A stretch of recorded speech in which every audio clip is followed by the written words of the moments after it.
Hello guys, I am coming here today to show you in detail how to work with the Solo Fantasy deck. And the link for you to get this printable so you can use in your solo games is going to be down in the description of this video. So this is a 8 card mini deck and I compiled my favorite and more essential tools to play solo TTRPGs into those cards. So let's go through them one by one and you can understand how I use those tools. Okay, for purposes of helping me here, I'm going to get some dice and I'm going to leave them in the side here so we can kind of simulate some rolls. The first card I'm going to show you is this one. This is the Oracle, and it's an Oracle from the Solo Adventures Toolbox by Paul Binler.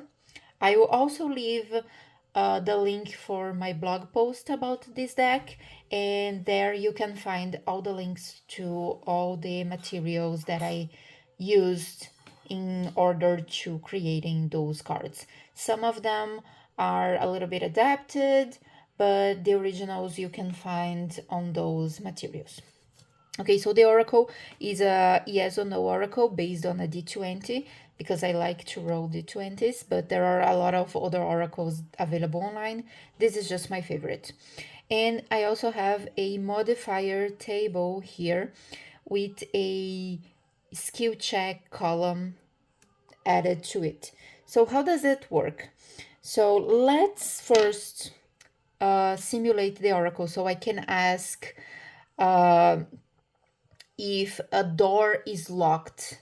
For example, if I got to some point in my dungeon and I found a door and I don't know if it's locked or not, I can roll a d20 and it's going to decide if it's locked or not. So for example, I got a 4, so it says no, it's not locked. So it means that probably my character can go right through the door. Very simple. Whenever I have an and or a but, I would interpret this as additional information that I have to account for. So if I got a no and, so the door is not locked and it's also not trapped. So there's something added to whatever I found with my roll. If I got a no but, it would be, for example, no, it's not locked, but it is trapped. So I have to account for that on my next roll. So considering it gave me a no but, the but and the and you come up with yourself. You can roll on some of the other tables and we're going to see that later. But let's say I decided it's going to be no, it's not locked, but it's trapped. I can roll a skill check to see if my character notices the trap and can dismantle it, or if she doesn't notice at all and she's probably get surprised by the trap. I would roll the skill check normally and add it to the decision. And here I'm giving a D&D example, but you can adapt that for anything. Like this particular table is designed for D&D, but the modifiers and the oracle can be used for any other system. Suppose I'm in D&D and I can go about this in two different ways. I can just do a skill check as normal. It could be a perception check. For instance, let's say it is a perception check. I got an 18. I can add my character's perception to it. And let's say she got over 20. So she noticed the trap. She is able to dismantle it. It's a pretty high roll, so I'm good. However, another way I can do this instead of just using the general D&D check, I might not know what's the difficulty of that action. If I don't know and I want to rely only on my oracle, I can roll a skill check, and we got the 18 before, right? Let's say the total was 21. So I can come here and see, oh, it's 20 plus, so it's certain I have a plus 8 to add to my oracle roll, so I can roll for oracle.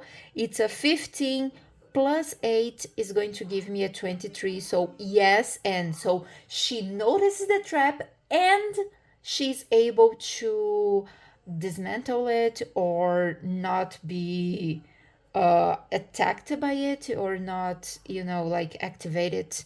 So it was a good outcome. It might happen that my character maybe roll a natural one, for example, and let's say the total would be 4. So it would be here highly unlikely. So I have to put -5 to my roll here. Since I rolled a 15 before for the oracle, -5, it gives me a 10. So maybe. So I have to find another way to decide if that is successful or not, because it's still unclear. She, for example, might notice the trap, but it's not sure how to dismantle it. So she has to find another way to not get caught up in the trap. So you can keep evolving the narrative based on this role. So this is how these two tables work. So you can get a modifier to adjust the role in the oracle depending on your environmental and social interactions on the game. You can just choose the possibility. So you can say, oh, it's possible, so I'm just going to roll the oracle, which means add 0. But if something is preventing her to keep going, or it's helping her to go unnoticed or something like that, I can put a unlikely or a likely modifier to increase or decrease my chances of success in the oracle. Or just like we did now, I can use the modifiers as part of a skill check with the oracle. So that kind of removes the need for a difficult class to be defined all of the time. Okay, so this is how the oracle works. I'm going to put it to the side here. And let's go to the difficult class 1. So I like how D&D works with the difficult classes being defined and whatnot. So I took from the Elminster Guide to Solo Adventuring this DC chart, and it works as a direction or a workflow for you to define DCs. So in this format here, I have 2 blocks of questions, but on the ones you're going to download, there is just one, because it's basically the same question. So I just compiled them into one. So basically, you would look at your environment, at your surroundings, and see if the outcome of whatever it is that you want to accomplish, or your character wants to accomplish, is it a 50-50 chance of success, more than 50-50, less than 50-50, and then you come to the graphic here, the chart. So question 1, is it more than 50%, less than 50%, or about 50%? And then you can move to the next question. So let's say it's indifferent. So it might be like it might happen in favor of our character, it might not. We don't have anything to help or to detain us. Then the next question is, do you have anything in your possession or backstory that can help? So let's say on the example of the trapped door or the locked door, let's say that my character is a rogue with expertise on thieves tools. She definitely has something that can help her. So I would go for blue, which means yes, and red means no. So blue would come to question 3 here. And then I ask question 3, which is, does the core stat relating to this task have a positive, negative, modifier. If the modifier is 0, it's a positive. So since she's a rogue, let's say the modifier for that specific task is positive, of like opening a locked door or dismantling a trap. So we would go for blue, which is yes, if she has a positive modifier. So the DC in this case would be 10.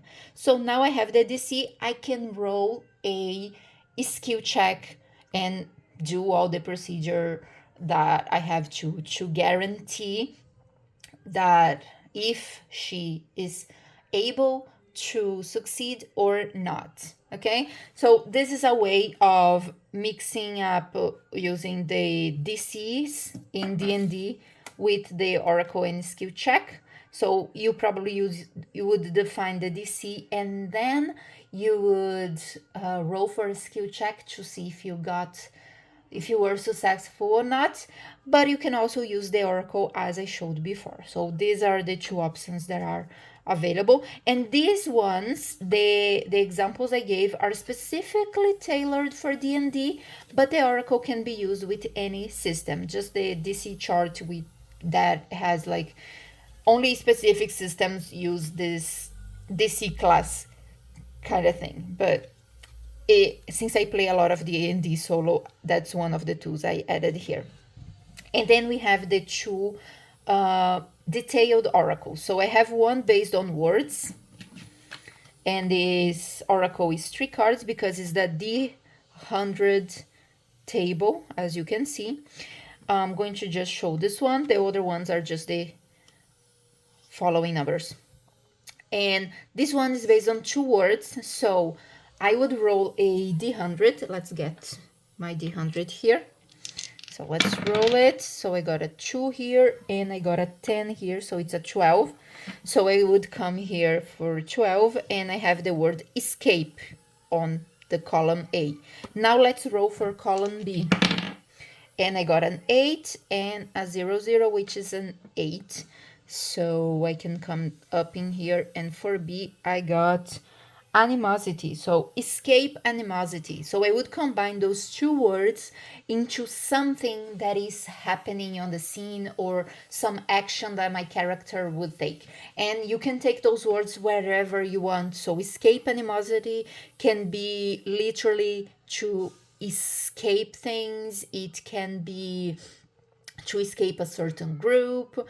It can be to try and moderate things so that people are not like angry and fighting anymore. Depending on your character, what's happening in the scene, those 2 words that you find may mean something different or bring up in your mind some outcome that is unique to you in that moment. So that's how these 3 cards work, and based on the 2 D100 rolls, you would combine the words and do what it's asked of you. So these are the keyword based details.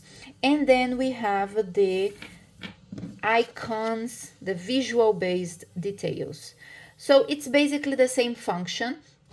We would roll to find something that gives us a answer for a question or a possible outcome wherever we are. And it's a 2d12 roll. So I have my d12 here. Let's roll it 2 times. I got a 4. Is it a 4? Yes, it is a 4. And I got a 5. Okay, so 4 and 5. This is my oracle. So I have 4 on the horizontal and 5 on, oh, by the way, 4 in the vertical and 5 in the horizontal. And I have this pine forest. Okay, so I have a pine forest. Let's get another icon. I got a 12 and a 1. 12 and 1. So it's this one right here, which is a bed. I usually roll 3 icons. So let's get the third one. I got a 6 in this one. And I got a 3 in this one. So 6 and 3 would be here. like it's like a road or a sign in a road. So I could say that probably my character found a path and a sign that is pointing to a maybe a place where she can sleep or rent a room, and this place is going through a pine forest or inside a forest or a dark forest or something like that. Again, these icons are supposed to spark creativity, and depending on the situation, depending on the game, these three icons might mean something different to you. They might spark a different idea on what your character should be doing.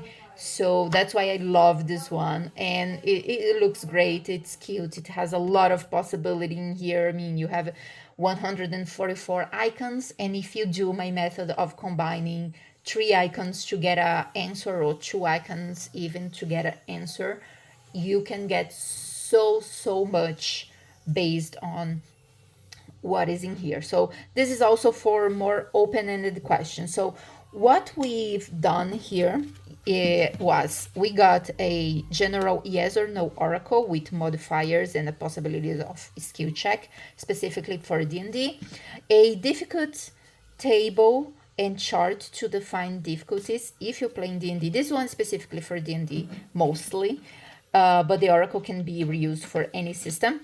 Then we have an oracle and more open-ended table, which I call details tables.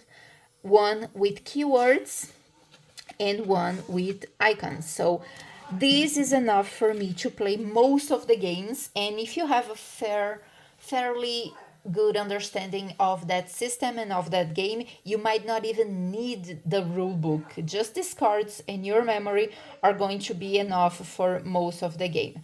So this is the Solo Fantasy deck, and in the link below you're going to have access to the blog post where there is a link to download it, and also all the references and originals that helped me come up with this for you. So I hope you enjoy it, and I see you in the next video.